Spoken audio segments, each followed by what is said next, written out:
هنا سوف اسكت قليلا. لما انت على السفره في رمضان بيجيلك ضيوف، الضيوف دولت بياكلوا رنجه وبصل وحركات وتكات والحاجات والمحتاجات، ينفع تنزلي لهم الرنجه بشوكها؟ لا طبعا. تعالى اقول لك ازاي تخليها. هجيب الرنجايه بتاعتي واريحها كده بشويش بالراحه، سنه سنه تاتا تاتا.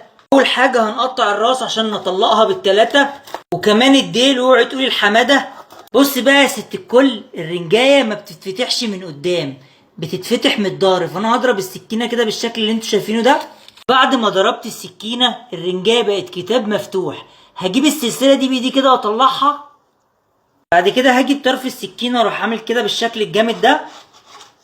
بصوا بقى بالنسبه للجلد، من الطرف كده هنشدها واحده واحده وبشويش بشويش تطلع زي الشعره من العجينه.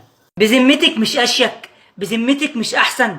حبه بصل بقى، حبه حبشتكنات، يا حبايب قلبي يا نجوم الكوكب يا جامدين انتوا.